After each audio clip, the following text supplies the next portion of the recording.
Welcome to Give a Heck. I am your host, Dwight Heck, and for much of my life, lived my life in quiet desperation, wondering how I was going to pay the bills, take vacations, save for retirement, and one day wondering if I would get off the hamster wheel of life and have purpose. A life that most of society lives, which takes us to work, then home, then repeat, and pays us hopefully enough just to survive. The harsh truth that most live with more months than money and have no idea how to live life on purpose, not by accident. This ensures the mass majority are living not just financially broke, however emotionally and mentally as well due to financial pressures.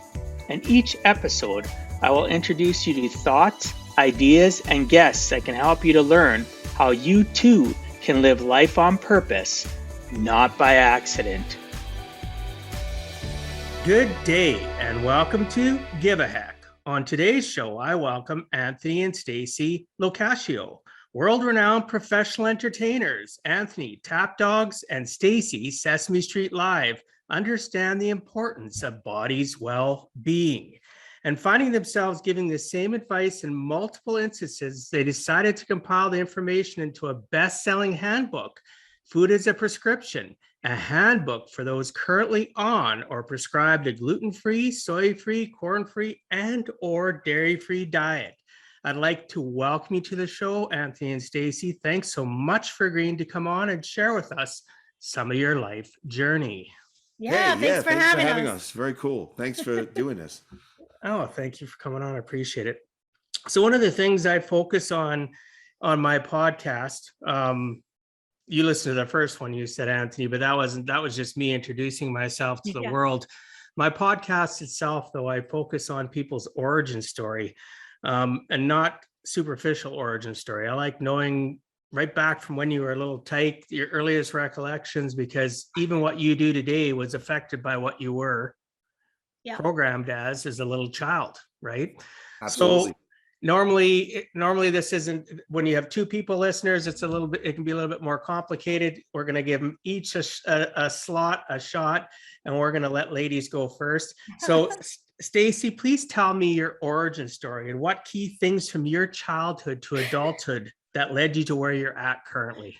Okay, well, I'm going to tell you now, it's also in our book, because I basically was born, I was fed dairy formula and immediately broke out into hives, and was diagnosed with mast cell disorder, which is an autoimmune condition, but it does tend to go dormant in infants, right? So it kind of became dormant, but I have always continued to have issues with dairy.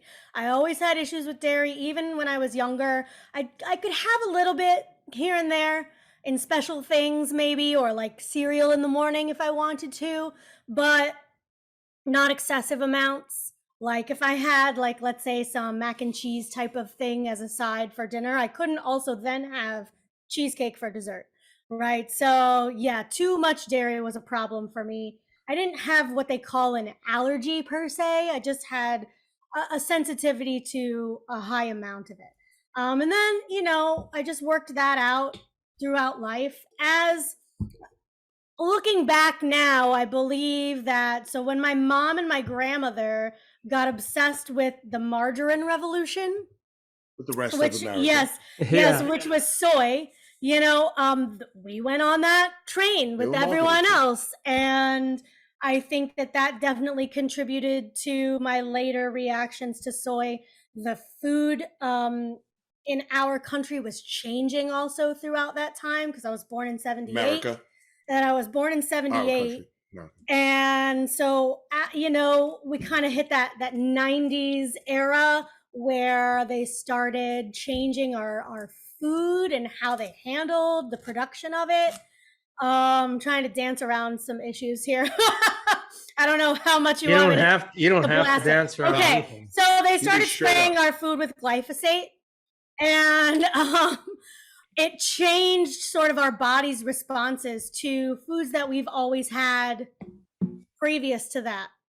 So people started reacting, and autoimmune diseases became more prevalent and whatnot. Personally, I didn't have my own specific journey. I did always have gut issues, always. My whole life. I remember going to the doctor when I was in my like early 20s, mid 20s, telling them like there's something wrong. Like I can tell that there's something wrong in my gut. I know that there's something wrong.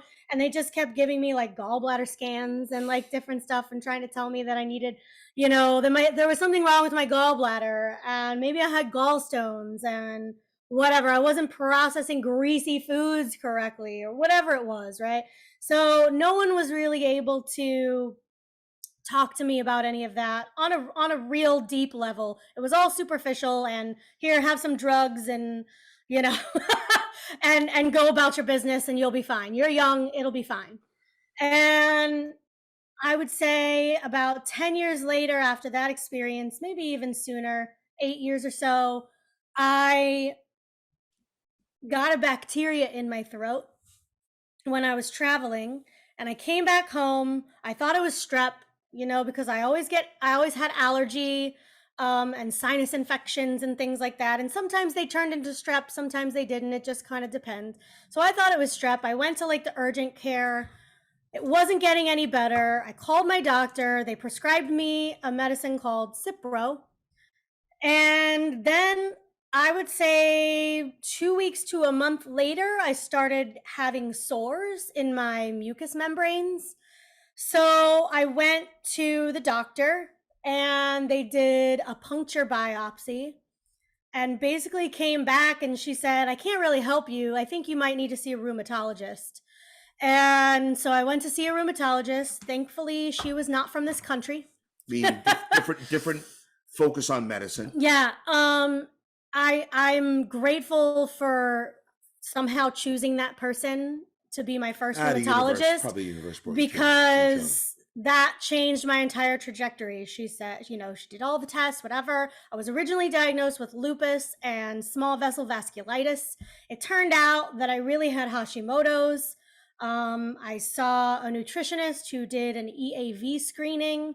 And that's who really was like, you have Hashimoto's. I had my hair up in a ponytail and she saw my C6 and C7 vertebrae protruding from my neck. EAV is a very specific type of testing. Yeah. And she the literal first thing she said to me was, you don't have lupus, you have Hashimoto's. And I was like, hi, it's nice to meet you too.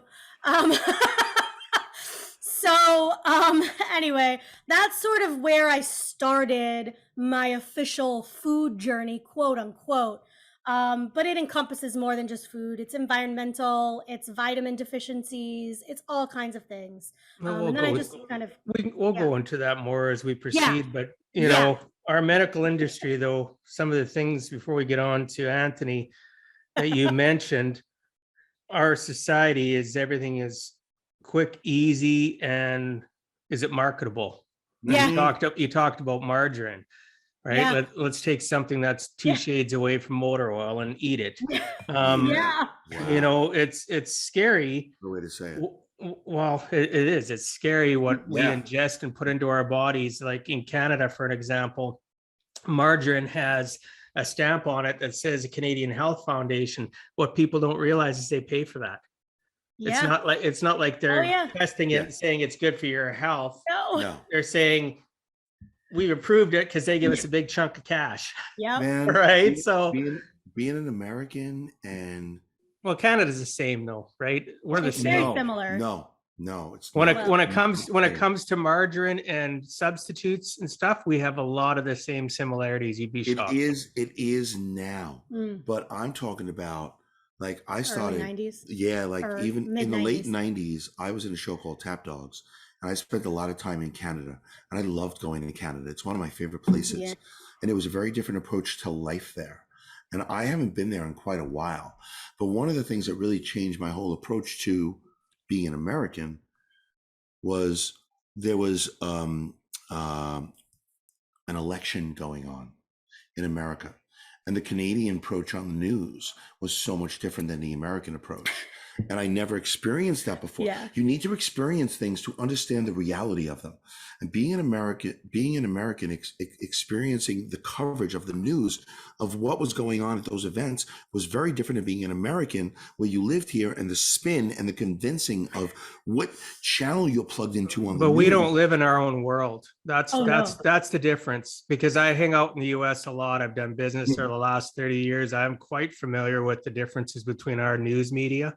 Oh. They both suck. I will tell you Yeah, that. that was less for we you. might be a kinder version of suck, but we still suck.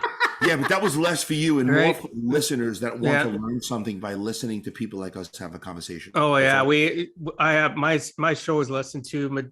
Probably 50% of my audience is from the US. I get listened to in 23 countries, but Wow.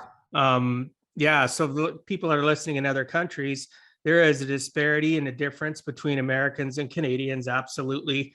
We are still brothers and sisters. We get along great. We support one another. The difference is, as a Canadian, I know what's going on in the US. An American can't tell me the same thing. 90% of Yes. the time, they don't have a Yeah. clue what's going on, or Absolutely. the information they get is from Fox, CNN, some of the most corrupt media outlets in the US. And they Yes. only give you little tastes of, like right now, everybody, my American friends have reached out to me and think that we're under a complete tyrancy right now. We're not. It No. depends where you live. Yeah. Right? Which it depends Right. where you live, depends who.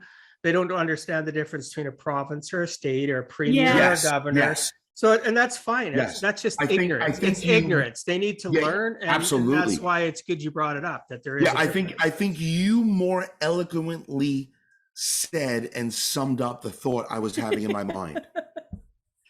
I'm a wordsmith. Thank you. Yeah, that was beautiful. That was beautifully done.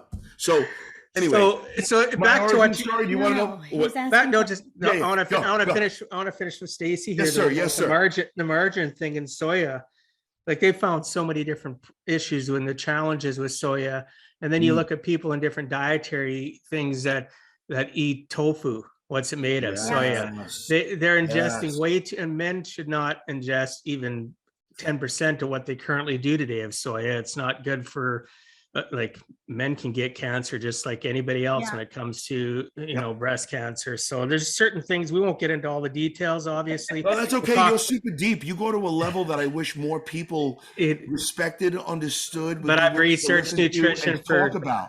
over Yeah, 25 you're on years. point, man. On 25 years, I've researched nutrition because I have kids with health issues. Yeah, man. I understand what, you know, the dairy issue that Staci talks about. I grew up with that as well.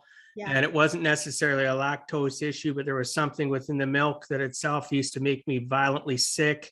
Yeah, there's Stomach- something even more going on. Oh, there's something more going Yeah. on, but you know, we could spend hours talking about nutrition, Yeah. and I'd love it. But right now, we'll get on to the next thing. One of the things you did mention, though, Staci, was, you know, traditional medical. They prescribe you right away, and I wrote down that it's very superficial, because I personally have Just clients. treating symptoms. Yeah, I have clients that are doctors. I have nurse clients. I have my daughter's a nurse. I have lots of relatives that are in the medical industry. And the biggest frustrating thing is you go in and it's just like it's similar to a mechanic trying to figure out, well, it knocks here. Well, we don't hear it knocking. We can't fix your problem. Well, the doctor doesn't know. So I'm not here to criticize the medical industry. They are basically script writers. Well, they would we're in a know world if they listened better. Well, some of them do, but there's also people that listen, but there's people that don't listen, and they're paid by the script, like in Canada, right? There's kickbacks. There's they don't want to say there is, but there is.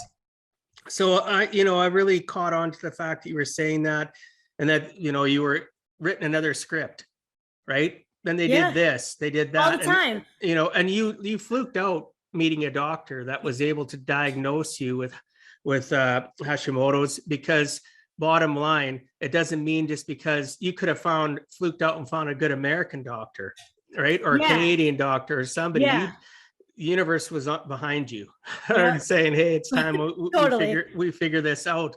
But yeah, it's interesting because a lot of people don't realize they trust the medical system too much. They aren't critical thinkers. They don't do research. I did. Today, I mean, that's good you did, but most people don't. right? No, And I so mean, the I listeners, trusted them for most of my life.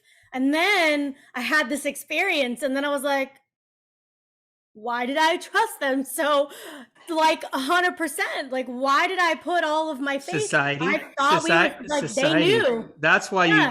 you put faith in them, is because Yeah. society says, Yeah. you're not These feeling people well, know. go to the doctor. Oh, the doctor gave you this pill. Oh, you'll be all better. What they don't realize is most prescription pharma is all a Band-Aid.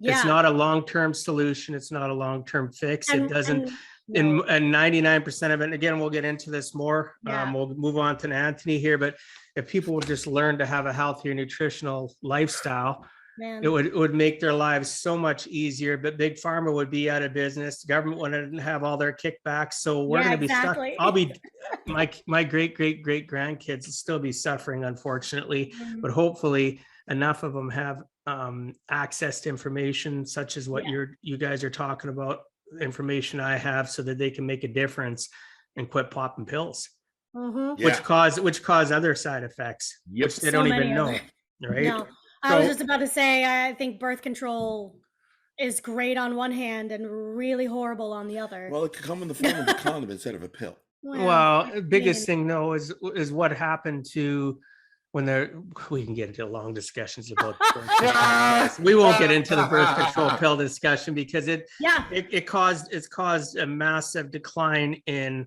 our birth rate in North America. I'm not talking about the rest of the world, but in North America, caused a massive decline in, and as the economic age wave. Remember, I own a finance brokerage and I teach on finance for my 20th year.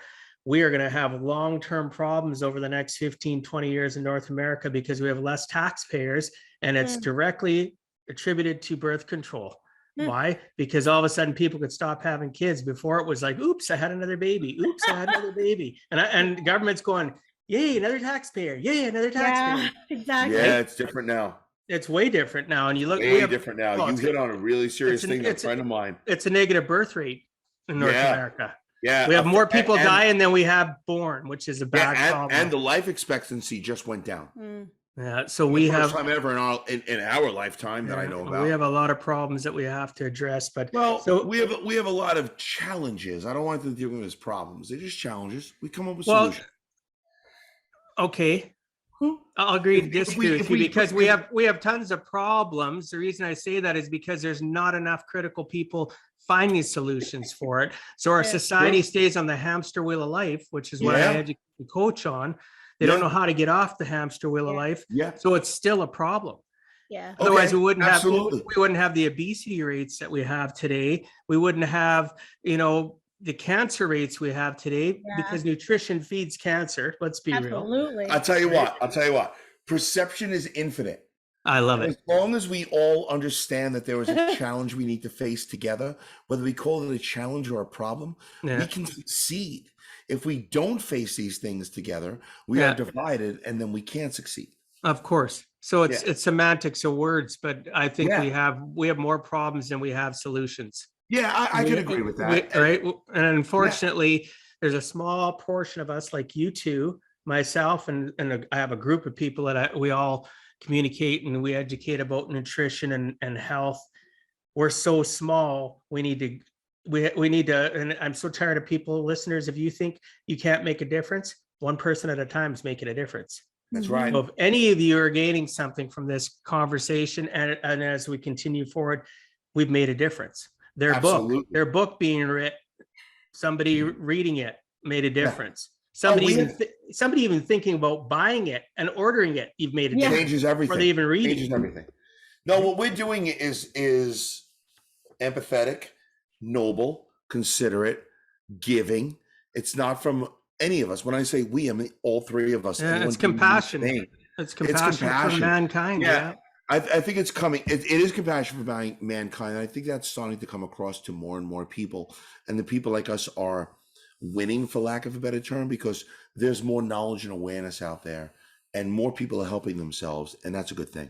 And you know what? Everybody complains about the internet, and they complain about the easy access to information. Listeners, if you aren't using the internet to educate yourself, and by the way, don't take the first click. a lot of the times those I just clicks had this conversation with my students last night. They're sponsored clicks. They're That's right. controlled. They're manipulated. Go a couple Get to page screens. 3. Yeah, go a few. Go. Yeah, swipe, Yeah. look, and then read, and then Yes. put your critical thinking hat and shoes on, and Yeah. think to yourself, I got to walk through this information. That doesn't sound right. Okay, I'm going to read These are somebody crucial else's skills. information, and now, they kind of have some overlap, but they kind of disagree. Oh, maybe I should check another source until I can make an informed, educated, at best educated decision as we can make. So I'll get off my soapbox. No, it's an important box to be on, because if you're on that box, your opinion or your ideas or your thoughts are elevated, and we need elevated thoughts to trickle down through society so that people feel supported. And if they've tickled these thoughts, instead of them being just a thought, they become more of a solution to their own life. And by hearing other people like you say that, and people like us have that conversation, it lifts people up. It's important. What you're doing is really important. Our conversation is really important. This is important. And you know what? One of the things, I belong to a podcast mastermind. We discuss different things, and people that have podcasts, friends of mine, we were talking 2 nights ago, podcasts are 3-4 years ago, people are reaching out. It's evergreen content. It never dies. Doesn't matter what changes in the world, nutrition and health are still going to be something that it should be key. Prevalent. Exactly. Prevalent. So Mr. Anthony, shoot, brother, tell me your origin story, and from you little tyke Anthony to, I was birthed. I was birthed. You came out of the canal? Yeah, I came out in Syosset, New York. I am a traditional Italian New Yorker. Perfect. I grew up in Queens, in Howard Beach. I had an unusual experience in the fact that most people in my neighborhood were into sports, but I found dance and music, and that spoke to me, and entertainment. And I was part of that. It provided me balance in my life, though I didn't understand I needed that yet. It provided me people that hated me to make fun of me and called me gay, or, please forgive me for using this expression, but it's what was said to me. Oh, you're a faggot. No matter what that means to people, that's what I heard. So I was very confused growing up. But at the same time, I was at the dance studio. Oh my God. Surrounded by the girls. You're so good. The girls all love you. People want to watch you. People are sitting in the audience. There's 1,000 people. So it was a very convoluted, confusing experience growing up. It would be, yes. Yeah. However, I'm thankful for that, because later in life, when I look back at my life, it makes me understand I was supposed to understand the ideal of balance, and everything exists at the same time. And it's okay for that to be the reality. But it's up to you to figure out which side of that you exist on. Do you exist on the more positive end of the spectrum, the more negative end of the spectrum? Do you exist in the middle? Are you a realist? Can you be on the more positive end, but understand the negative end exists? Can you be more of a Luke than an Anakin? That's important, because you need to figure out where you exist in life. And then you're indoctrinated your whole life growing up with the things that you experience at a younger age. And what do you fight? What do you accept? How do you express things in life? I've had a very unusual life. I'm a tap dancer. I'm a white Italian tap dancer who made it in a business that a lot of people like me don't make it in. And that's led me to this extremely extreme life where I opened up shows for Stevie Wonder, and I was one of a cast of 6 that entertained thousands of people every night live. But at the same time, my body started to reject food. I didn't know that's what my body was doing. I started getting swollen. My finger didn't Not when work. you were in Europe, though, right? I didn't. When I was in Europe, I was only there for a short period of time, a couple of months. But then my body started rejecting things. I didn't know what was wrong with me. When he ventured outside of the area that he grew up in, that's when he really started I understand what you want me to say, or the thing that you want me to put in the story. Yeah. So I lived at home where I ate a lot of Italian food imported from Italy in a very Italian neighborhood. So I ate very specific food. But then I went away to California. And when I was there in the mid to late 90s, like 97-ish, something happened to me. I started internally bleeding, and I show that in my bowels. And that was a drastic change in my life experience. And I think that was a point that you wanted me to express. And that eventually led me to have difficulties in my career, and led me to have unfortunate experiences where Western medicine failed me. And I was very embarrassed bleeding in my bowels, because it's kind of scary shite. And, Yeah, you know what I mean? And of course I do. yeah. And that freaked me out, but I didn't know who to tell. I was away from my family. I'm Italian. It was very personal. Well, you're already being segregated because of your passion and what you were doing. So you were already feeling, you already had in your mindset, listeners, when we have tumultuous things happen as we're growing up and we're called names and we're made to feel less of because what we choose, it carries forward. It carries forward in our lives, right into young adults, into older adults, and why the origin story is so important. Yes, great connection. That is the point. You again, once again, you've eloquently put into words what I couldn't put into words, and what Staci wanted me to include, and that was drastic for me. But I'll tell you, one of the first time I used food to change my life was in that journey. I discovered, because I lived in California for a while, that apparently I'm bipolar ADHD. Now, who knows if that's 100% correct, but that diagnosis led me to take high fructose corn syrup out of my life. And thank goodness. Yes. And that changed my experience with everyday life. And that was the first time I used food as a prescription, because it's amazing when you change your food and it changes your life. It's basically a prescription, because your other option is to use medications and pharmaceutical drugs, artificial. And the result is they may help you with short term. They may help you with what's going on in your life, but ultimately they're also bringing other complications and challenges into your life. And the difference with that compared to food is the side effects are solutions to root problems that are causing you to do things like internally bleed. Or if you use food as your prescription. Or your skin having rashes or horrible behavior. So rather than if you listen to a drug commercial, one of the side effects is death, So my origin story, when you ask me, is complicated, because it's really connected to what I'm going through now. Is I'm in another situation where I'm having an unusual solution to a common problem that society wants to give you a piece of paper with a drug on it. And people like us are realizing that, it's the food. If you change what you put in you, that what makes you up, you're going to have different results in your overall life when it comes to mentality and physical representation of self. Oh, absolutely. And I like what you, just to summarize for the listeners and people that are watching, you talked about the fact of you weren't in a real sport. See, I personally believe dance is a sport. I've been a dance dad I was a single dad of 5 kids. All of them at one point in time were in dance.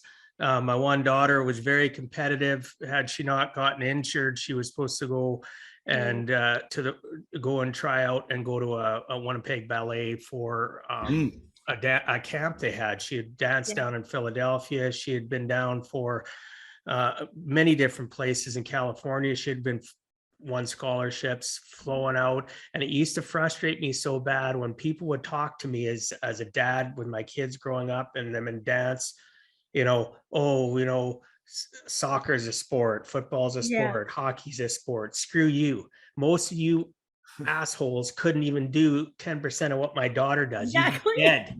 You couldn't, you wouldn't have the stamina, you wouldn't have the lung capacity, you wouldn't be able to twirl twice around, let alone twirl 30 times around and then still go and shake your booty somewhere else across the stadium. Right? So my point for that is, listeners, dance is a damn sport. It's one of the best sports. It's one of the best things to help between not just your physical well-being. Remember, physical well-being ties to your mental well-being, and the 6 inches between your person's ears. Like I had daughters in cheer. I had, remember, 5 kids. So I had kids in gymnastics. Yeah.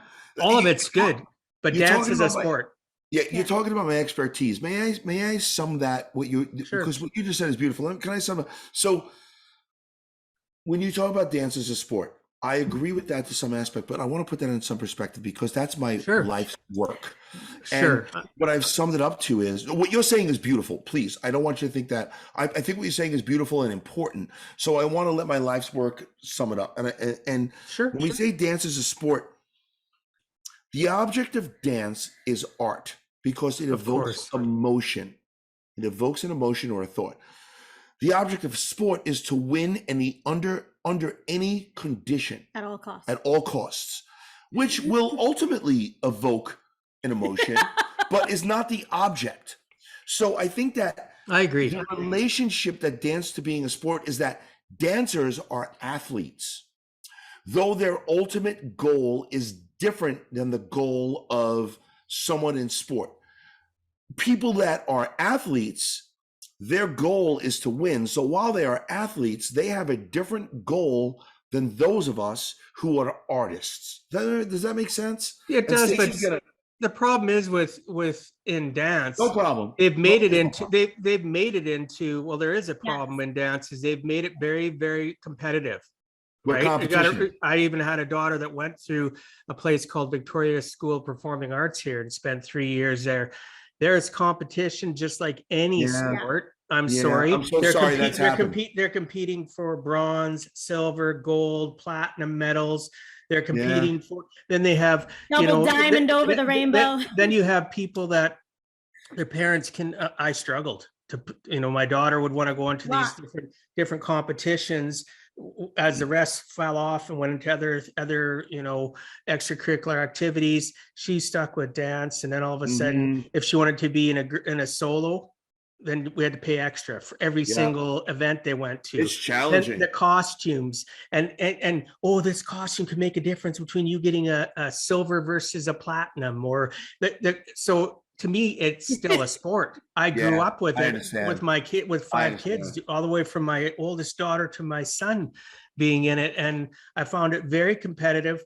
So I found that the parents, majority of women, no offense to women, but I was a dance dad. I was like a little speck amongst a bunch. I was a male in a female dominated, parental thing, right? So I'd go to those different events and I'd see what was going on, and now they'd sneer at one another and they'd talk about each other behind their back, or you'd hear a woman talking to their, you know what, go out there and just do everything you can. You gotta win. Or they'd get silver. And you'd be like standing like, yeah, good for you. They'd leave, and that same parent might tell their kid, you know what, if you had done a little bit better, I'm generally disappointed that that's the experience you had, but I completely understand why that's the experience you had. That's kind of why I don't judge anymore, because I judged for 20 years at dance competitions. Oh, and the judging is pathetic. I will. It's difficult. I will say it's a very difficult position for any of the people involved in that party. It's still an art, though. I will agree with that 100%. Yeah, definitely an art. And I do want to say this for any of the people out there that are listening to this, that their dancers are part of, that their daughters or sons are part of dance. There are scholarships at colleges for dance. So at the very least, please know that if you get out of it what you choose to get out of it, rather than what is the normal kind of excited, sensational thing you get out of it, and you're attached to people like us, we can help you get things out of it that you didn't know were possible. And it's really not about the plastic trophies and about the judges' comments. Ultimately, it's about what you could learn for later in life. And if it's a connection to passion, that's the way I look at dance. Yeah, absolutely. If you could find the positive things to take out of it, take those things out of it. Don't let the negative things that could potentially come along with it be the things that you experience. Oh, of course, because what I'm talking about, what I'm talking about is in all form of competitive.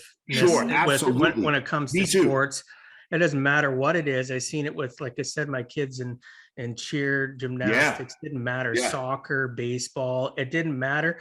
I do know when I my daughter now is 26. She's a nurse and she still Wow. dances, right? Yeah. She That's still great. goes out and dances.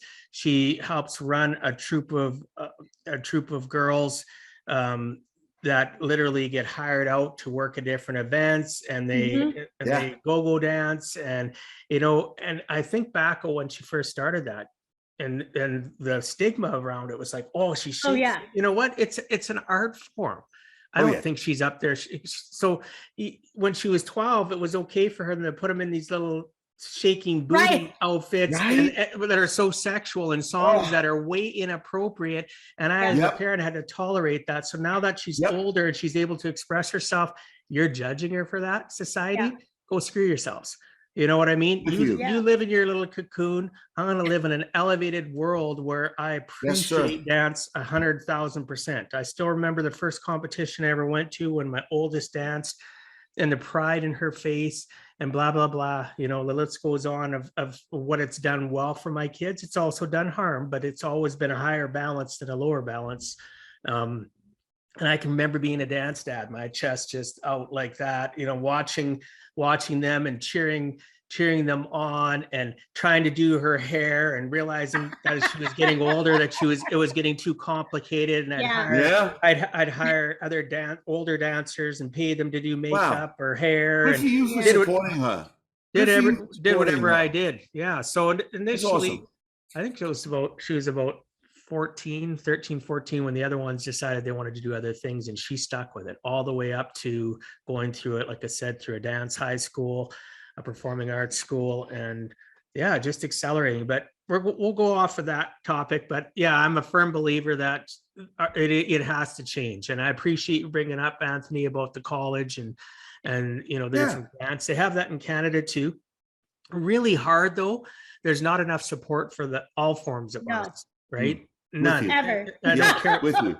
And they don't realize that it elevates your endorphins, just like working out, people going to the gym, right? It's the same sort of idea, except for the fact dance does so much more, because it involves the physical and the cardio. It involves everything. Self. It And involves the self. the 6 inches between your ears. I just seen how it helped my daughters and my son get to a point where you either realize you like it, you're going to go try something else. But I think there's foundation that they learn from being in dance to appreciate and realize that you have to work hard. It's called discipline. Yes, exactly. True.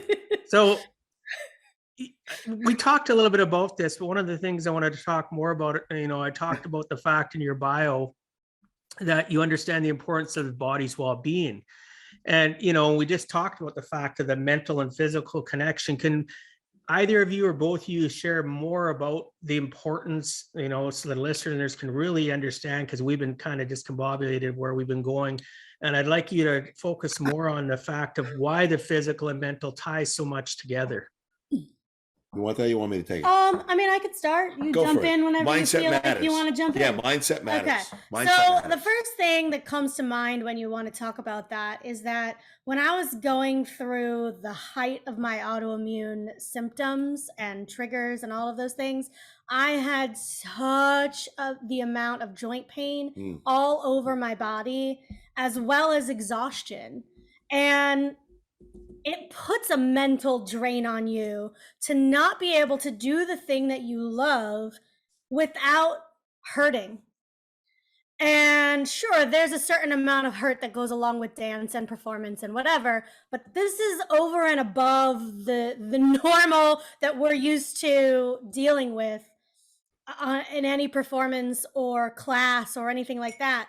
So that's really what I think of, is that I was able to get past what it did to me mentally, take a hold of that, and sort of take the reins back. And because I used my food to change how my body was responding, my joints didn't hurt anymore, and then it just gets easier to live life every day, in addition to performing and all of that. But man, the mental portion of that is huge. It factors in, because the more you are in misery, the more you create misery for yourself, right? But the more you're in a positivity, the more positivity you create for yourself. And if you can just try to see that little tiny pinhole of positive light through any type of misery that you're going through, it will expand. Help me, The Obi-Wan farther Kenobi, down you the really road help. that you get, it will expand and it will be bigger and your light will grow. Help me, Obi-Wan Kenobi. Yeah. You're my only hope. But you know what you say in that comment and what you're saying, Staci, that little pinhole of light, listeners, you have to have good associations, not just of nutrition and exercise, but who are you hanging out with? Who are you listening to? Lifestyle, And 100%. you need to learn to change your associations of what you're putting in between your 6 inches, what you're putting in your mouth, what you're putting in your spiritual part of your body. Yes. It all ties together.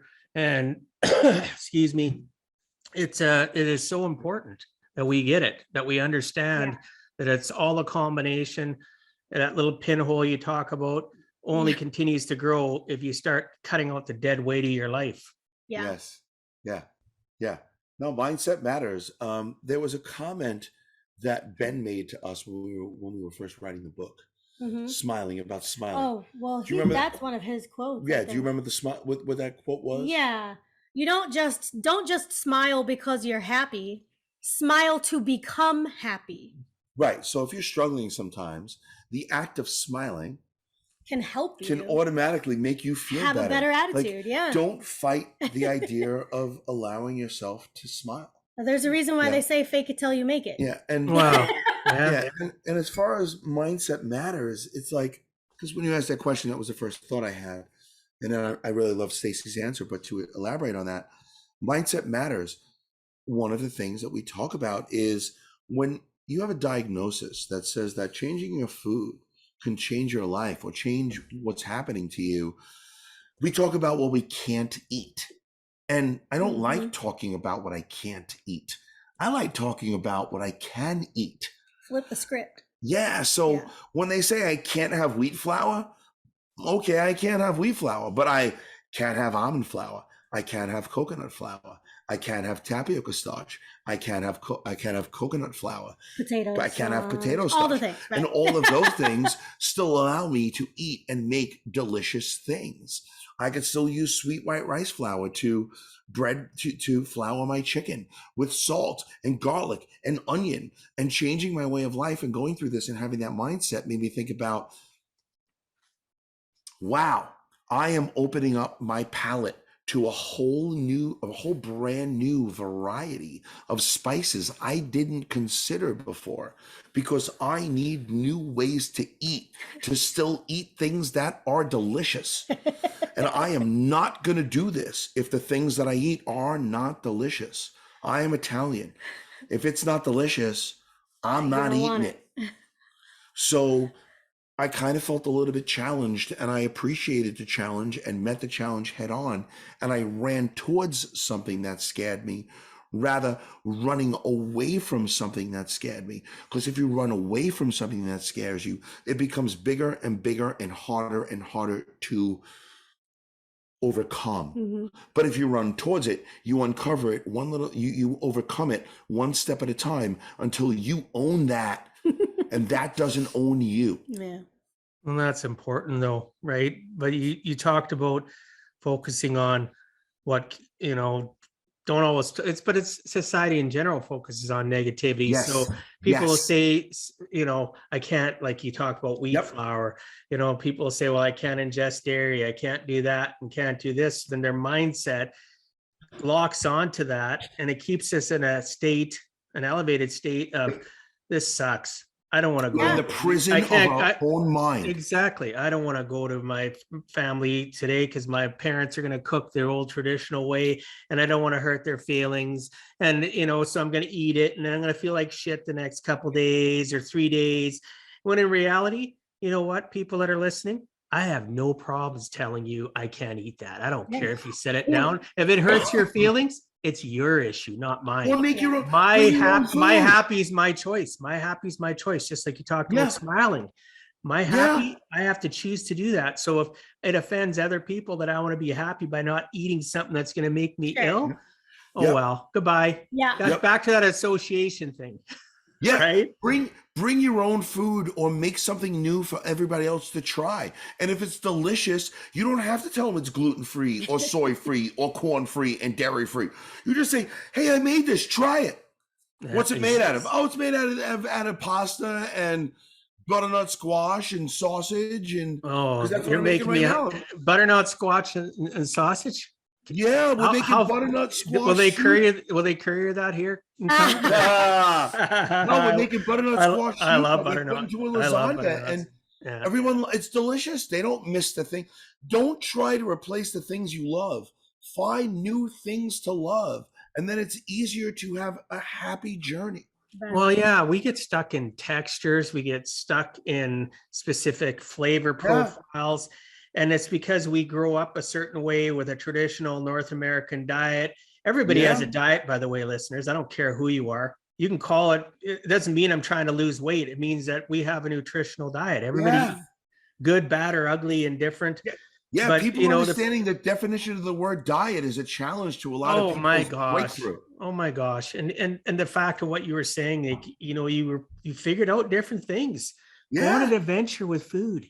Go on an adventure. Go try new spices. Go try new flavor profiles. And oh my goodness, there was things I never used to like, and now I love. Right? It's just a matter of moving forward. I know you have to.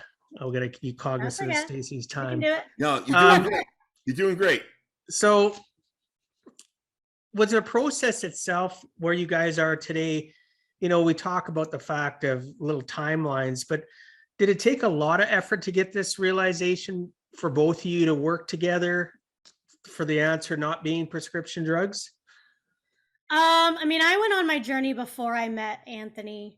So I was already eating this way when we met each other. And Anthony had already removed high fructose corn syrup from his diet when we also had met each other. So I think we were both sort of on our own journeys prior to meeting each other. And then Anthony saw what I experienced with whenever we would just go to regular restaurants. You know, he had to listen to me tell the waiter or waitress about what I couldn't have or what I can have, all of the things, and ask them what kind of oil do they cook in, how to, like, all of the stuff, right? And so for him, he got an outside perspective to start out, and then sort of transitioned into an inside perspective. Yeah, realized that would help him too. And with the challenges, then he started, and then it was, I think it might have been a little bit easier for him to do it. But to be honest with you, heritage has a lot to do with it, and his heritage being Italian made his foray into this lifestyle extremely challenging because of bread, pasta, tomatoes, all cheese, carbs, all of the things. Dairy. The carbs aren't the problem. Pasta, it's what's making up. It's what's making up the carbs. Yes. Well, but that's wheat flour rather than other options. But there's also a difference between good and bad carbs too. Right. Like I can have pasta. I just can't have it made of the traditional things it's been made of. Exactly. Because I don't want people at this point to go, well, I'm out. I want to eat pasta. And you could still eat it. You just have to get to a different place with it.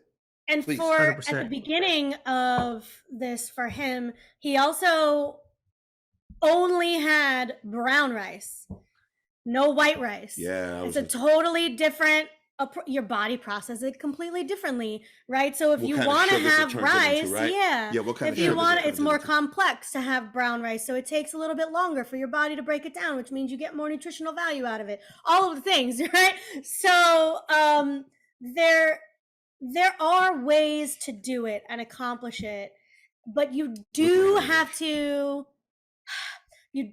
sort of get your mind around. I personally, the way I finally got myself to do it, I mean, I saw what I needed to do, but at that point you can either choose to do it or you just choose to be like, oh, well, whatever, right? And I looked at the foods that I couldn't have as poison. Mm-hmm. Did I want to poison my body with that particular item at that particular time? Or did I want to put things in my body that weren't poisonous to me, that were actually leading me to a more healthful experience. Yeah, that connects to a And couple I things. had to look at it that way, and it's a little bit drastic, and maybe that is not the thing that's going to work for you, but that's where I was at in my journey. I had to see it as poison. I just had to. Well, there's nothing wrong with thinking it that way. You got to do something to change your state of thought process and your conditioning from the past, right? And Yes. even as we go through this journey of nutritional and changes in our life, we're always going to have those that are going to try to pull us back. Oh yeah. Oh yeah. We're gonna always have to. And again, I never get tired of saying this. It's associations, right? You go to some place where you know they're not going to cook what you want to eat. You had mentioned, Anthony, make your own food or whatever. I just eat before I go, and when I get there, I'll go there and I'll, oh, you know what? I'm not feeling that well, and I'm not lying because I look at the food and I don't feel very well. Yeah. I'll tell you, one of the things that's nice is when we do that, eat beforehand, or we make a hashtag food bag, it's like, well, we're just going to go and sip a drink. What we realized was when we're healthy, if we drink top shelf liquor, even though it's made out of things, traditionally, grains that make us not healthy, as long as we don't get crazy, we could go out and have some nice bourbon or a nice whiskey or a nice gin or nice tequila. And, it's like, great, I'm going to eat ahead of time and just go out and have a really nice top shelf beverage and enjoy it at a different level of thinking. Maybe I'll have two. Maybe I'll Uber that night. And by just taking a different perspective than what the traditional society perspective is, just gives you a different experience with life, and it's really nice and enjoyable. Agreed, 100%. So, listeners, just so that you're aware, Staci has to exit stage right. She's going off to teach her passion, which is dance. And we don't want to stop that. Obviously, we want to always help people elevate and continue to rise instead of being camped in their lives. And that's what Staci's off to do. So kudos to you, Staci. So we'll say goodbye to you, and we're going to have a few more questions and conversation with Mr. Anthony, if that's okay. Sounds good. I'll see you. Yeah. Yeah, you're so kind and Canadian. I love it. I love the goodbye. Go ahead. Yeah, say goodbye. See you guys. Bye. See you. It's a pleasure, Staci. We'll talk to you again. Okay. Yeah. So, Anthony, one of the things, she talked about her fact, the high fructose corn syrup, and that you had stopped it and eventually eating at home, it was different between you two. What's your take on, though? What did a lot of the effort get to for you for the realization of the food? Was it just because of your association with Staci helping you, or had you already realized and we're starting down that path? Like what was your aha moment regarding that? So the high fructose corn syrup taken out of my life let me manage some of my manic episodes. And it was really interesting because I lived in California at the time, and I think it was Prop 215, which allowed me to utilize medical marijuana other than prescription drugs. It was one of the first times that I managed my life's challenges with something other than prescription drugs in a legal fashion. And I really enjoyed it. It was really helpful. Realizing that was so drastic made me understand that, what I put in me changed my everyday experience. Right. So please, can you, what was the point of that question again? Was the process quick, or did it take a lot of effort to get realization about food as opposed to prescription drugs? Yeah. So by going through that experience first already told me that changing my food changes my life. And by going through that experience allowed me to take out high fructose corn syrup. It was the first time I had somebody that wasn't part of traditional Western medicine making a medical suggestion for the benefit of my life. Does that make sense? Yeah, it does. Yeah. See, high fructose corn syrup, though, has been banned in Canada forever. It's banned in most parts of the world. America. Yet there's so many things in, like, here's a prime example, listeners. Do you know what MSG is? Monosodium glutamate. Americans do. It's such a horrible Terrible for you. horrible additive. It actually affects your brain center. So if you eat Doritos, and when they say you can only eat one, you can't just eat one part of meat. It's because MSG triggers in your brain so that you want more. Yes. And it triggers psychological issues.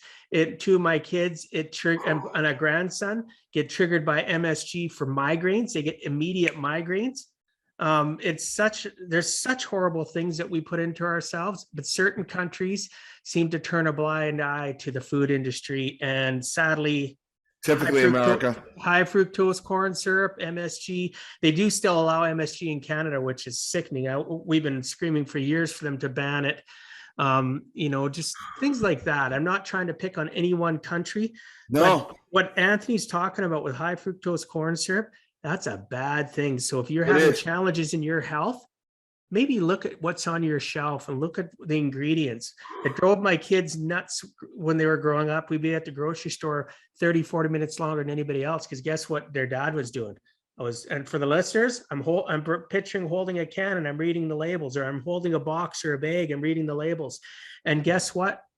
The outside of the grocery store is usually the healthiest, not the inner aisles, because we're a society that wants it quick, eat quick. Let's go microwave something in a bowl that says it, comes with a sauce and some vegetables, and throw it in the microwave. You are triggering me so hard. I am so trying not to interrupt you. Okay, go ahead, talk. The triggers are insane. It blows my mind. So one of the triggers is, America's the best. Yay, America.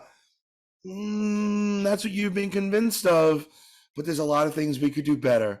And what we allow people to sell us is one of the things we could do better. And that high fructose corn syrup is sickening to me. And I didn't know it's in everything. All the things it's in. And one of the things that blew my mind on this journey was it's in my cough syrup and it's in my cough drops. And I'm like, those are supposed to be things that make me feel better and help me get healthy. And you are putting poison in it. Well, they have it in peanut butters and stuff. They have it in so many different things. Oh, it's just everything. And think about it, listeners. How do you start your day? You start your day off. People in traditional North America, even in Europe, they started off with these fancy drinks from Starbucks or wherever, where they got tons of sugar in there. Then they have themselves. They have a donut. They have pancakes. They eat all these miscombined improper food groups, and they start the day off like that. And then their body isn't even done processing that garbage, even if they eat healthy. Put more in. And then at noontime, what are they doing? Eating more garbage. Now they're running and getting fast food that's so unhealthy, way too high in sodium. And listeners, just so you know, sodium is important in your diet, but too much is not good. And then the types of sodium, there's different types of sodium you can have too. And the processing of that sodium is hard on your body, but we won't get into all this stuff. The knowledge that Anthony and I have would take us hours. It's so important. Yes, it does take hours, and it's so important. That's why you need people like us to have discussions where we accept that as fact, so other people can realize, wow, these people I'm listening to accept that as fact. So they start questioning that fact, and they can understand and hear the bigger message. Yeah, the bigger message is be cognizant what you put into your pie. Yes. Quit just shoveling it. Just, you know what? The thing that listeners, people watching, it irritates me. Anthony, you might agree with this. There's those that say, you know what? I only live once. I'm going to eat it regardless. I'm going to go out in a ball of flames. I'm going to die happy. And they're super overweight. They have back issues. They have this issue, that issue. And it all ties into nutrition. And they're depressed and anxious all the time. They're feeding that anxiety. They're feeding it because their body image sucks. And other people are pointing it out. And oh my gosh, there's so much that you could do all you said successfully and still be mindful of what you eat. And you could do those things longer because you've been kinder to the body that you are living. Absolutely. Even 5 pounds is overweight is hard on your body. It's hard on your state of mind. It's hard on your back. It's hard on your neck. It's hard on your C1, C2. It's hard on It's hard. You're 6 inches between your ears, our brain. Yeah, I love that you keep saying that. We're feeding it with things like high fructose corn syrup or different things like MSG that trigger different things. Like if you can actually go research, listeners, people watching, you can go research and the MRIs, and they help people, understand what happens to your brain when you eat and do different things. Yeah. You would be scared, and you should be scared. Food is a luxury in our countries that we abuse, because there's so many countries that don't have that. Yeah, they don't have that. People don't have the luxury, and they have no choice, and they'd love to eat anything. We have choices, and we choose the easy way all the time. Food is science. Yeah. Food is science. Absolutely. It's no different than putting good gas in your car or crappy gas. Right? Yes. You get better mileage with better gas, but it costs more money. To eat healthier doesn't always cost more money, but it can, because there's a smaller demand and a smaller supply. Yeah. So the person that wants to eat healthier pays a little bit more, but that's okay because you eat less. If you're eating healthy, you eat less. Yeah, you don't spend more. Less, and you spend less on your health. Exactly. So initially it may seem like it costs more, and that's what I want the listeners to understand, but it's not. No. Long term, you're helping yourself. Oh, absolutely. You eat less, you have less health issues. You're not popping pills to sleep better. You're not popping pills for pain. And I'm not saying that some of you that are listening, you have actual issues that do require, there's a percentage of the population, but there's a lot of it if you actually were given the opportunity to try it. And then if you come to realization that's still not working and you have to go back to pop and pill, then I guess you're going to have to. So you haven't found the root of the problem yet. Yes. And if you need to use prescription drugs to help your life, that's not the...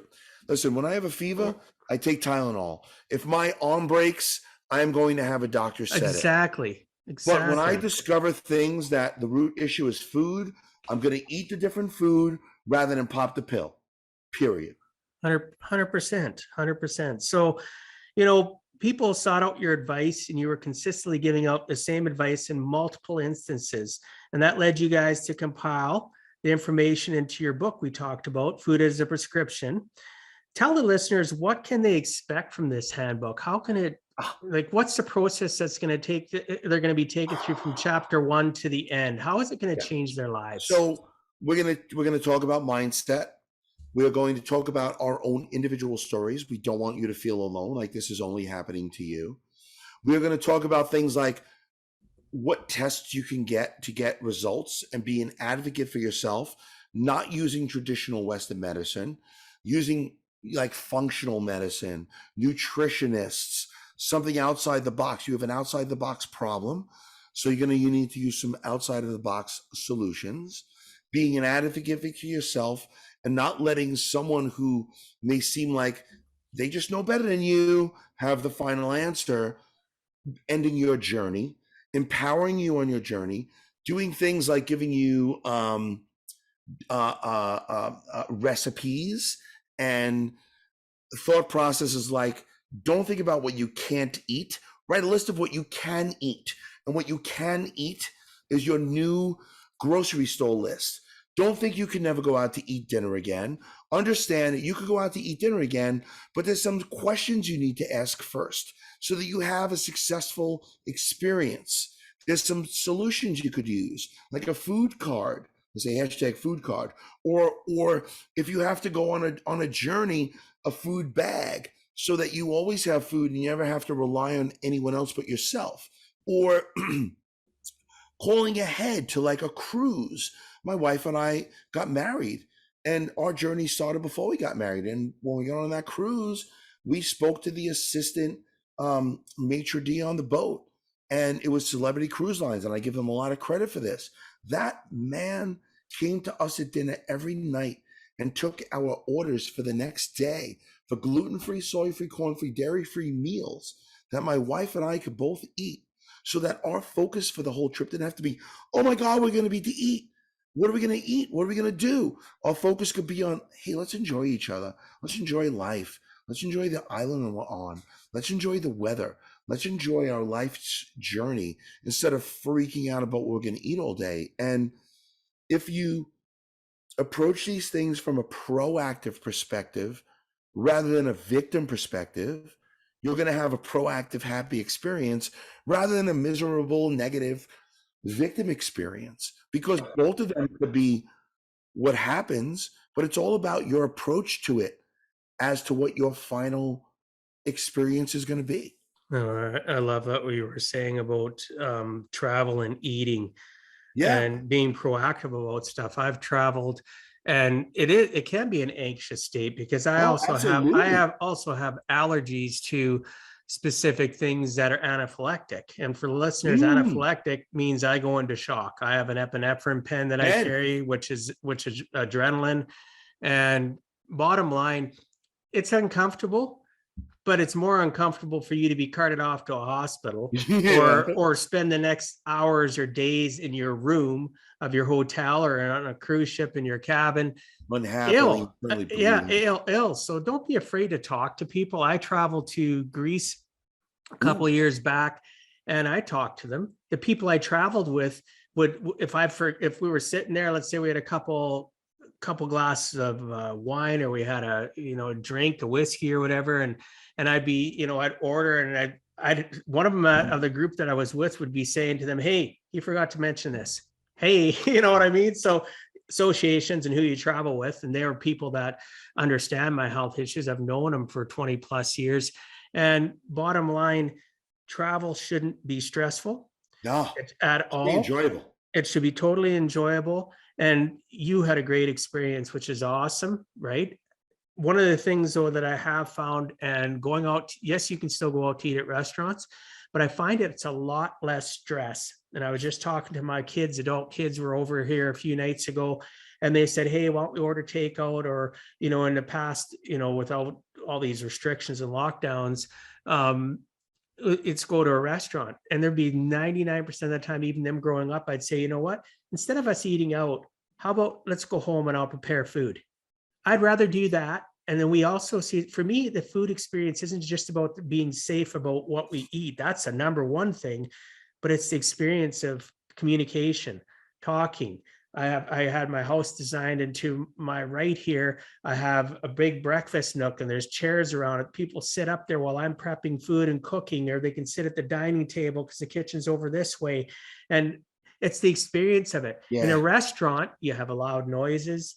I'm not saying you can't have fun, because I do like the dining out experience, but when you have so many people like my children had with nutritional issues and variety of different nutritional issues, it was a nightmare to go out and eat. And It's sometimes it was hard. stressful for them, stressful for me, because the food would come and it would still be wrong. And Yep. then, or they'd screw up one person's dish. It was just like the universe was screaming, "Don't eat out." And that, whose dish used to screw up the most? Mine. Yeah. So I So just got to a point where it was easier to eat at home and prepare food at there's home. we do have some solutions for that. In the book, we have a whole chapter dedicated to Okay, it. One is, perfect. before you go anywhere, you should be the person. If you're the person with it that's most challenging to feed, you should be the person calling ahead and making the reservation. When you call ahead, you pick the restaurant you want, you ask specific questions, all the questions you would ask when you would be at the table. Hey, what kind of oil do you use? Are you good with food allergies? Can I get the name of the host that's going to be there that night, or the manager, or the chef? Is the chef willing to speak to me? Is there soy in the spray that you put on the grill? And when you do call and do those things, you do those things at a very relaxed time of day. If a place opens at 5, you should call at 5:15. Don't call at 7 when they're busy. Yeah. Call when the person who's going to pick up has the time to answer you. Go up the food chain to the owner or the chef. Those people are willing to talk to you if you find them in a respectful, patient manner.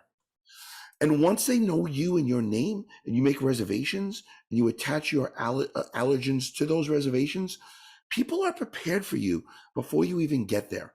And we bring our food card and our food bag. So we have a food bag in the car just in case, in the worst case scenario, it doesn't go well. So we never have to stress about getting food, because we know there's a sandwich or something cool in the car waiting for us just in case. So Right? break down what a food cart is too when you get Yeah, home. I'm gonna break that down for you. So first, I'm going backwards. So the food bag is there, so you always have food no matter what. And if the food bag isn't necessary, it's there tomorrow for lunch. so you won't waste the food. Now back another step, food card. Our hashtag food card is a business card that just has our information on it as to what we can or can't eat. Here's the new book, right? In the book, those are two cards. That's my card and Staci's card. And the most important thing is it says, I'm allergic to gluten, corn, and soy, and some other things when I'm not super healthy. Right now, I'm super healthy, so it's just gluten, corn, and soy. And the back says, my name, thank you very much for taking care of me. I have some weird food allergies. I appreciate you, right? If you give people that card when you first sit down, or if you email it to them with your reservation, they're prepared for you. And they're grateful that you're not just going to show up that night and expect them to perform miracles. They're grateful that you prepared them for your arrival. So if you sit down and give that server your card and it says, hey, my name's Anthony. I have some crazy food allergies. Thank you so much for changing your gloves and being attentive to keeping me healthy. And they flip it. And on the other side, it says, I cannot have gluten, corn, soy, dairy. Please be careful of sprays, oil blends, or anything else that can make me sick. It'll help me stay healthy. Thank you. Well, respectful. Back to what you said, though. It's respectful. Yes. And then the server doesn't have to come back and forth and ask, what can you have again? What was that thing? They're at work. They want to keep you healthy, but they're also overwhelmed. Don't expect them to remember. They're not there to take care of you. They're there to serve meals. If you give them an easy way to take care of you, they're more inclined to do it. Of course. If you're called ahead of time, they're prepared for you to show up. They're already stressed that you're showing up that night. If you prepare them for it and give them an easy way to take care of you, it's going to make their life easier. It's going to make your life easier. Be considerate for the extreme situation you're living under. Don't make it someone else's responsibility. Be responsible for your own problems. And don't sit in anxiety, because that's what you'll be doing. You'll be sitting wondering the whole time, right from the moment you leave to get to that destination, to sitting down, to waiting for your food to come. I've been there. You've been there. So we discuss that mindset and every step it takes to have a good experience in the book. I'm happy to disclose that to people. But when you read it and make it your own reality, it changes your life. It makes your life better. It makes you the person responsible for making reservations, but it also makes it easy for you to go out with family and friends and loved ones and work companions if you take on that responsibility, because you also know how to take on that responsibility. They don't. They can't cater to you. They don't know how. Life is difficult. They want to. They just don't know that it takes 10 steps to do that. You do. If you take that on yourself, everything in life will be better for you. Yeah, that's 100%.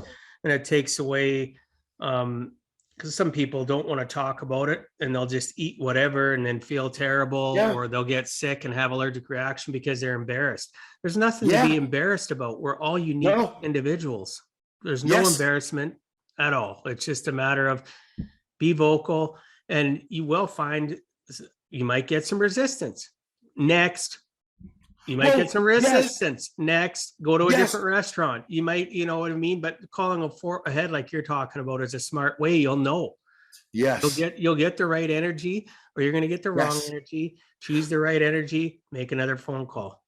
And if you get to a restaurant that treats you pristine, like Anthony's talking about, you're going to go back. And you're going to tell that your circle of friends and people are going to have the same sort of ideals as you, then you'll be able to recommend them.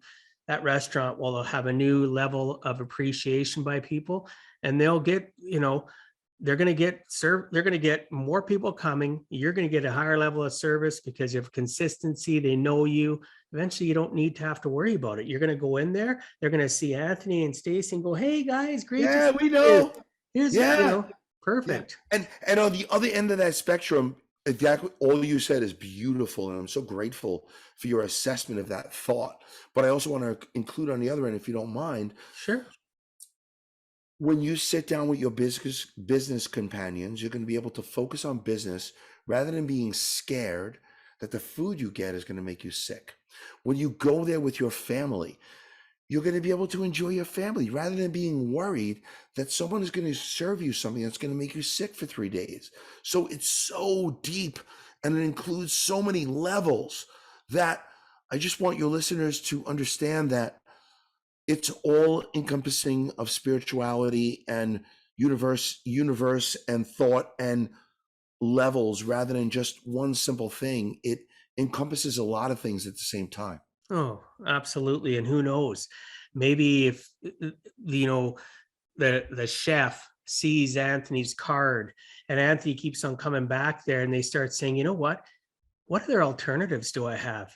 Maybe I should look to prepare things a little bit differently, because even if it's not affecting, Sally and John sitting at that other table, maybe it is, and they just don't realize it. And if I change what I'm doing, if it affects a couple individuals, it's probably affecting way more than that. And they're just not vocal enough or in touch with their health as Anthony and Staci. Oh my God. Maybe it can help change.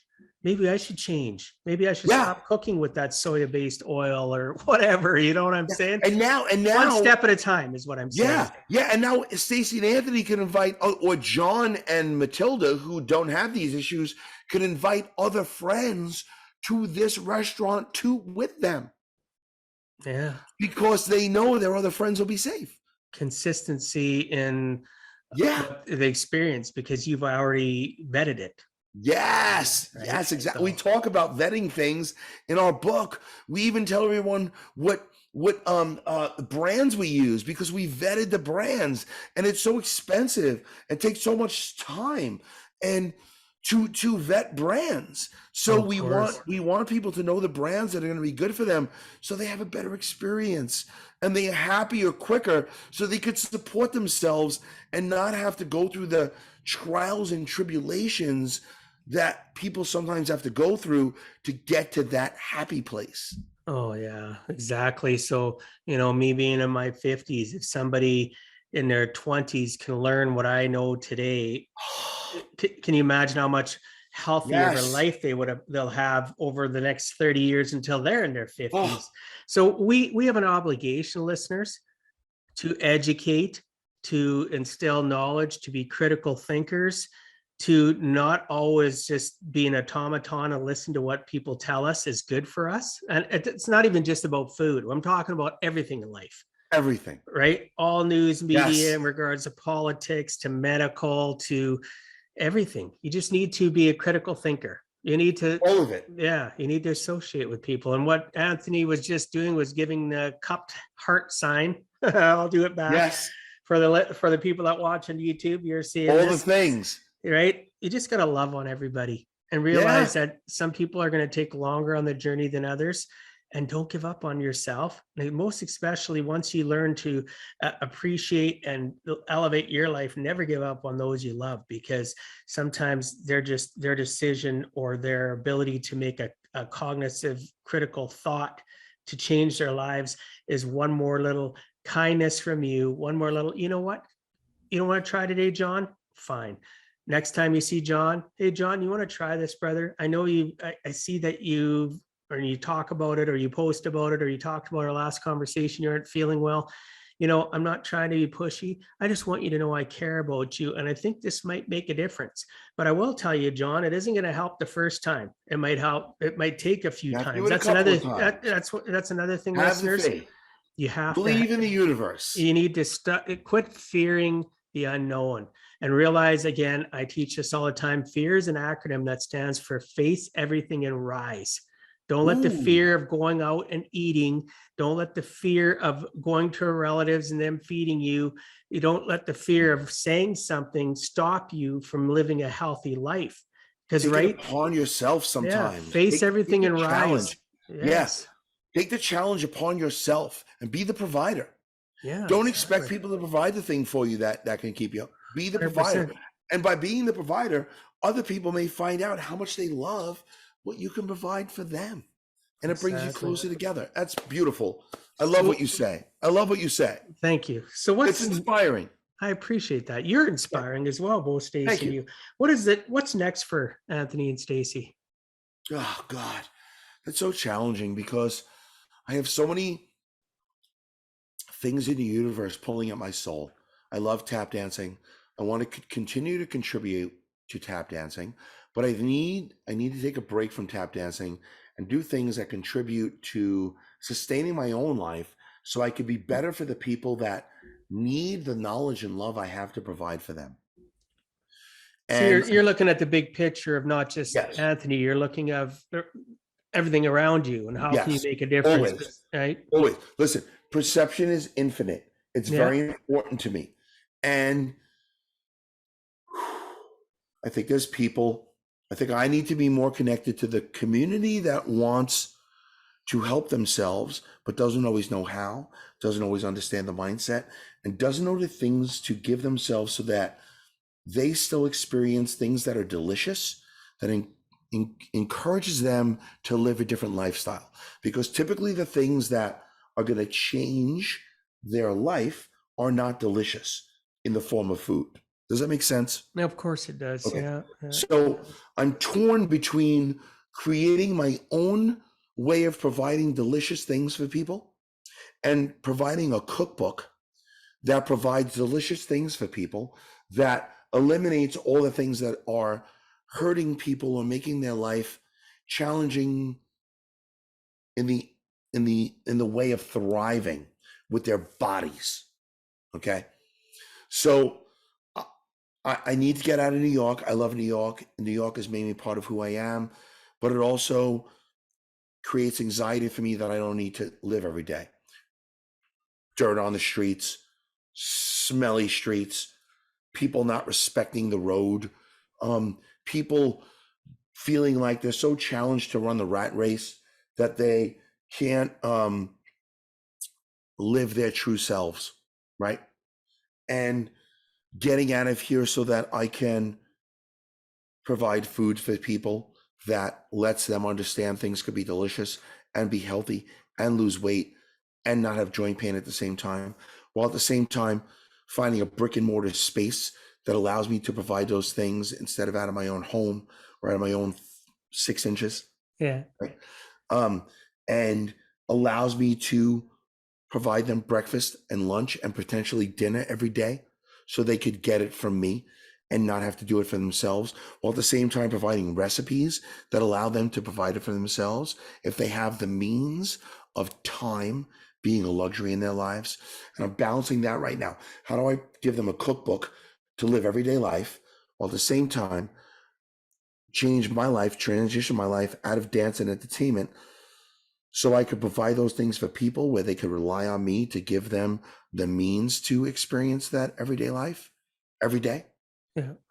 Right? Does that make sense? Oh yeah. Yeah. So, You talked about delicious and not being just referencing to food. It can be so many other things, and because you want to work on the recipe of life, which isn't just yes, nutrition; it's working on the 6 beautiful. inches and how people think. And again, it goes back to what I constantly use as a word. You talk about delicious connection to everything in life. I talk about the associations. What do you associate to your life? You can associate good food, knowing you're going to feel good in your heart and soul. It's going to make your brain think better. It's going to feed your brain better. You're going to be in a happier state because you're not achy, you're not sore, you're not, doing stuff like that.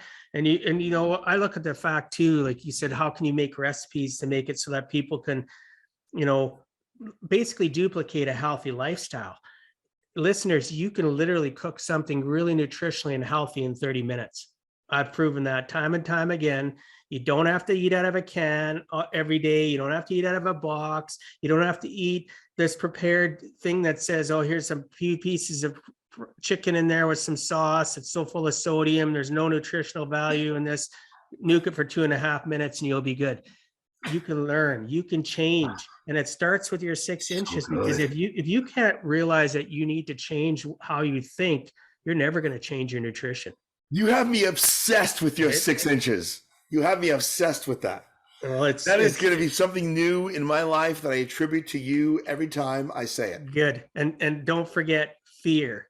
Face everything and rise. Run Yes, run at things that scare you. Yes, Because if and you rise run at above it. them, Rise if you above run it. at them, you will overcome it. You will overcome them. If you run away from them, they will overcome you. And look for people that are going to run with you.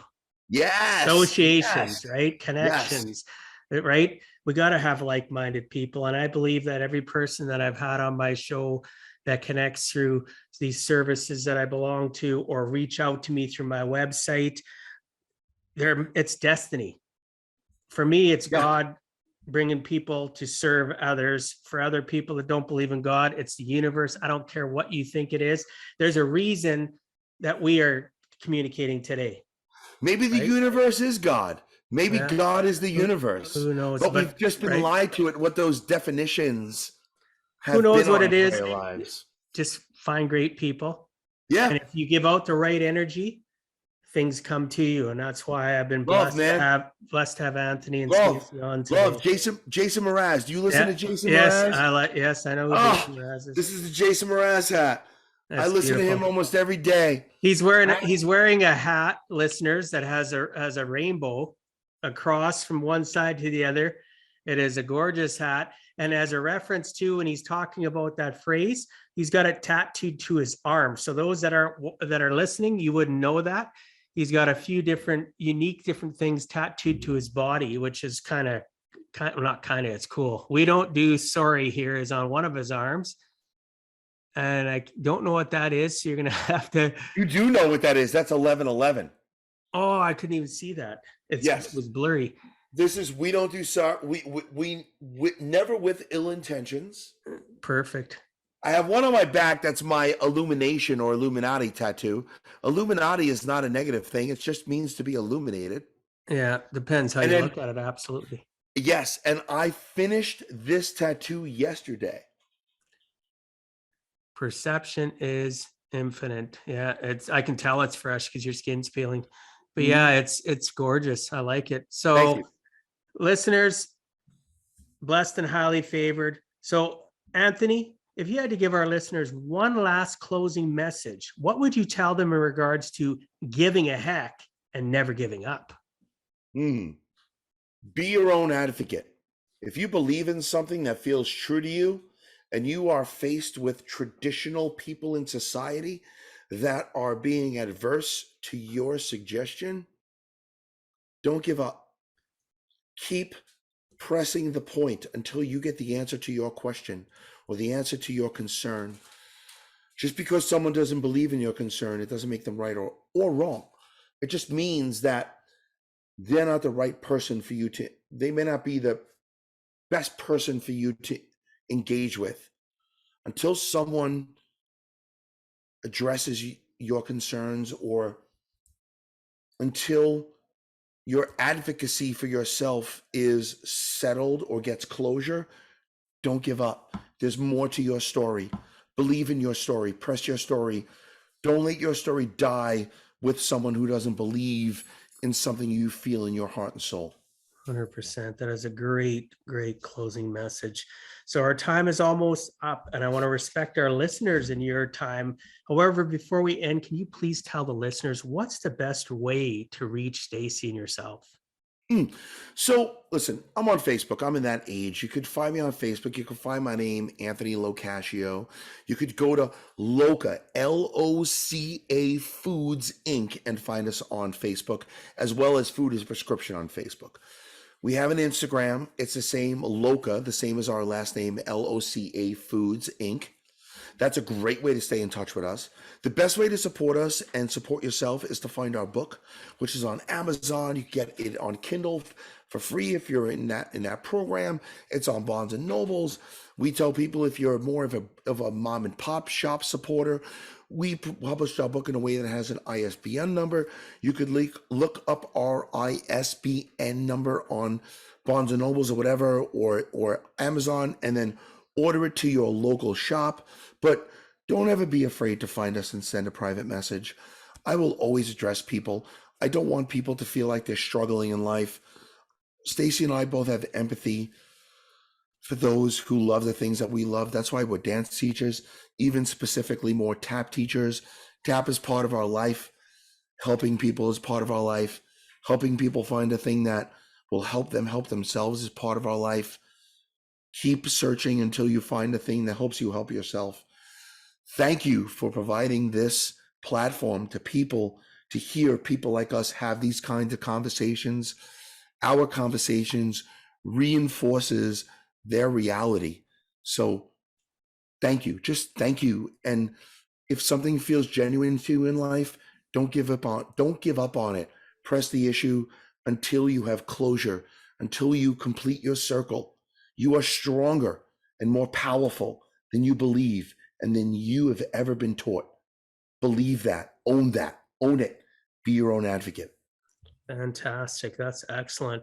I'll ensure that in the show notes that there will be links to your book and to your different social media platforms so that people can easily find you. Listeners, people watching, if you're new to the show, you can access that at giveaheck.com/podcast to find the show notes for how to access easily, and the book, obviously, for Anthony and Staci.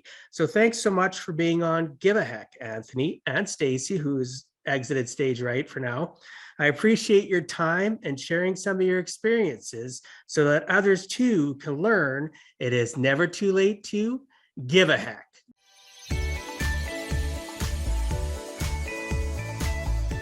Thank you for taking time out of your day and listening to Give a Heck. If you find value, I'd appreciate you sharing with your friends and family so they too can learn how to live life on purpose, not by accident. So you do not miss the next episode, please subscribe on your favorite podcast platform and please also post a review. I look forward to reading your comments. This has been Dwight Heck. If you want to check out other podcast episodes or today's show notes, please check out my website, giveaheck.com.